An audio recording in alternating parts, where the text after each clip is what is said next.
नमस्कार प्रिय दर्शकों, आप देख रहे हैं ज्योतिष मंत्र। प्रिय दर्शकों, आज चर्चा कर रहा हूं भैरव जी के एक ऐसे मंत्र प्रयोग की जिससे भूत प्रेत तंत्र बाधा से मुक्ति मिलती है, परंतु साथ ही साथ ये रक्षा मंत्र का कार्य भी करता है। चाहे वो चौक चौराहा हो, शमशान भूमि हो, घर परिवार या शरीर की रक्षा हो, हर प्रकार से आपके घर परिवार शरीर की रक्षा करते हुए भूत प्रेत तंत्र बाधा का नाश करता है ये मंत्र। दर्शकों, जब भी भैरव मंत्रों की चर्चा करता हूं तो बार बार बोलता हूं कि इस कलिकाल में भैरव जी सर्वाधिक शीघ्र प्रसन्न होने वाले हैं। इस मंत्र का जब विधान करेंगे तो किसी प्रकार के विशेष पूजा पाठ सामग्री की आवश्यकता नहीं, केवल गूगल का धुआं चलता रहे और इस मंत्र का मात्र एक माला जप करना है। उसके बाद इस मंत्र का जब प्रयोग करेंगे तो निश्चित हर हाल में आपको लाभ मिलेगा। अब कैसे विधान करना है, किस प्रकार विधान करना है, किस सामग्री के साथ विधान करना है, जैसे कहा सामग्री विशेष आवश्यक नहीं, परंतु बार बार बोलता हूं जब भी कोई मंत्र विधान करे तो सामान्य पूजा पाठ अवश्य करें, जिससे हमारी साधना को मंत्र को बल मिलता है और हमारा प्रयोग, हमारी साधना शीघ्र सफल होने लगती है,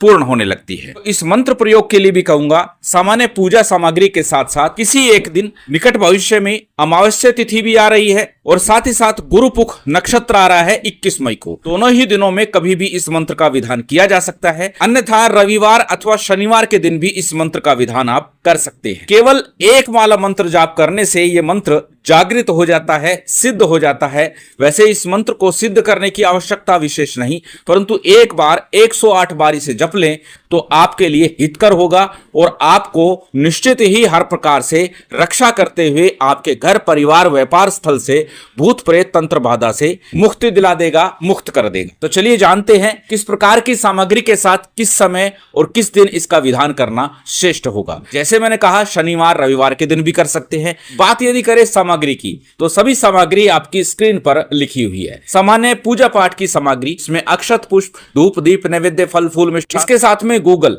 जो अंगारी के ऊपर आपको चलाना है। भोग की बात करें तो लड्डू का या फिर दही बड़े, दही चावल, जो भी आपके पास हो सके, जो आप व्यवस्था बना सके भैरव जी को भोग देने के लिए, वो भोग आप लेकर इस विधान को संपन्न कर सकते हैं। अब जानते हैं कब और किस समय इसका विधान करना है। शनिवार, रविवार, अमावस्या या फिर 21 मई को गुरुपुख नक्षत्र के दिन अच्छा होगा संध्या काल के समय या रात्रि काल के समय इसका विधान किया जाए। घर में उत्तर अथवा पूर्व मुख होकर बैठ जाइएगा। अपने सामने किसी चौकी पट्टे पर भगवान शिव का, गुरु गोरखनाथ जी का अथवा भैरव जी का जो भी चित्र आपके पास हो वो रख लीजिए। सरसों के तेल का अथवा तिल तेल का अथवा घी का जो व्यवस्था आपके पास हो वो दीपक लगा लीजिए। साथ ही अंगारी के ऊपर गूगल का धुआं चलाते रहना, गूगल का धुआं चलता रहे। इस प्रकार की व्यवस्था आपको करके रख लेनी है। सबसे पहले थोड़ा शुद्ध आचमन कीजिए, उसके बाद दीपक आपने लगाया है तो दीप प्रज्वलित कर लीजिए। दीप प्रज्वलित करने के बाद दाहिने हाथ में अक्षत पुष्प जल इत्यादि ले लीजिएगा।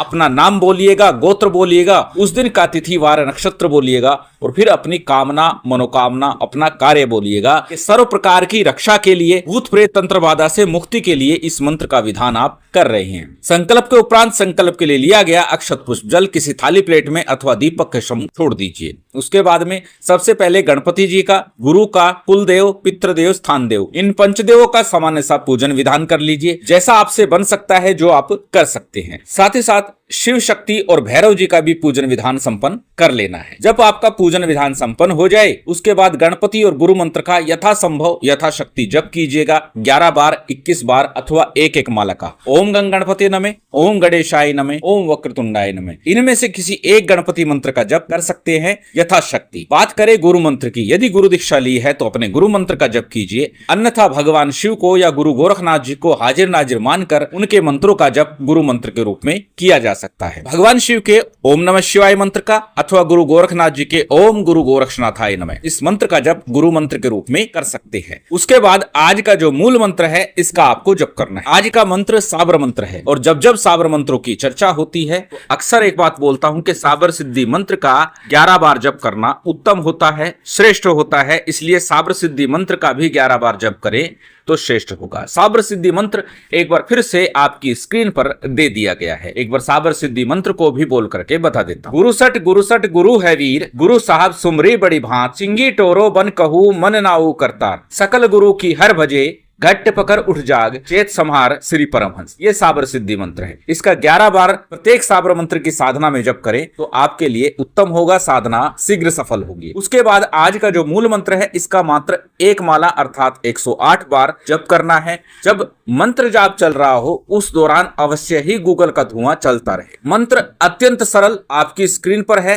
स्क्रीनशॉट ले सकते हैं, किसी कॉपी नोटबुक में नोट कर सकते हैं। मंत्र को एक बार बोल करके बता देता हूं। मंत्र इस प्रकार है, आकाश बांधू पाताल बांधू, मुल्ला की कलाम बांधू, तांत्रिकों की माया बांधू, बुरी शक्ति की छाया बांधू, आसन बांधू पाषण बांधू, बांधू 5 तन का सकल शरीर, माँ काली की मान आन को रक्षा करे भैरव वीर। मेरी भक्ति गुरु की शक्ति, देखो बाबा काल भैरव तेरे इल्म का तमाशा। इतना सा मंत्र है। इस मंत्र को संभव हो पहले अच्छे से कंठस्थ कीजिएगा, याद कीजिएगा, उसके बाद इस मंत्र का जप कीजिएगा। अन्यथा भोजपत्र के ऊपर लाल चंदन से, अनार की कलम या चमेली की कलम से लिख लीजिए, अथवा कोरे कागज के ऊपर, सफेद कोरे कागज के ऊपर लाल पेन से इस मंत्र को लिख लीजिएगा, सामने रखिएगा, फिर मंत्र का 108 बार जप कीजिएगा। जब मंत्र जाप आपका पूर्ण हो जाए उसके बाद भैरव जी की आरती कीजिएगा। आरती के बाद जो भी नैवेद्य आपने रखा है, जिस अग्नि पे आपने गूगल चला रखा है, उसी के ऊपर 5 बार थोड़ा थोड़ा करके भोग लगा दीजिएगा। जलाचमन कराइएगा, क्षमा प्रार्थना कीजिएगा,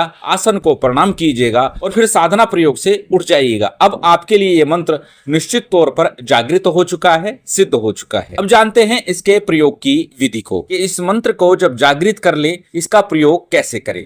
इस मंत्र का प्रयोग नीम की पत्तियों से झाड़ा लगाते हुए कर सकते हैं। कोई व्यक्ति पीड़ित है भूत प्रेत तंत्र बाधा से, तो नीम की पत्तियों के माध्यम से अथवा चाकू के माध्यम से उसे झाड़ा लगाया जा सकता है, अथवा भभूत के ऊपर भी इस मंत्र को बोल करके दिया जा सकता है। इसके साथ ही शरीर की, घर परिवार की रक्षा के लिए इस मंत्र का जप करते हुए जल का छींटा लगाया जाए, या फिर शरीर की रक्षा करनी है तो अपने चारों तरफ कोई मंत्र विधान कर रहे हैं, कहीं जा रहे हैं, शमशान आदि में जा रहे हैं, तो अपने चारों तरफ एक रक्षा घेरा खींच ले मंत्र का 7 बार जप करते हुए, तो हर प्रकार से आपकी रक्षा होगी। चाहे चौक चौराया हो, शमशान भूमि हो, घर हो, या फिर व्यापार स्थल, सभी जगह आपको रक्षा करेगा। प्रिय दर्शकों, एक बार पुनः बता दूं, सभी कुछ लिखित रूप में दिया जाता है, इसलिए लिखित रूप को भी एक बार अवश्य देख लीजिए, ताकि किसी प्रकार की दुविधा हो, कोई प्रश्न हो तो लिखित रूप में आपको उसका उत्तर अवश्य ही मिल जाएगा। फिर भी कोई प्रश्न शेष रहता है तो आप कमेंट के माध्यम से प्रश्न कर सकते हैं। अत्यंत सरल विधान, अत्यंत सरल मंत्र है,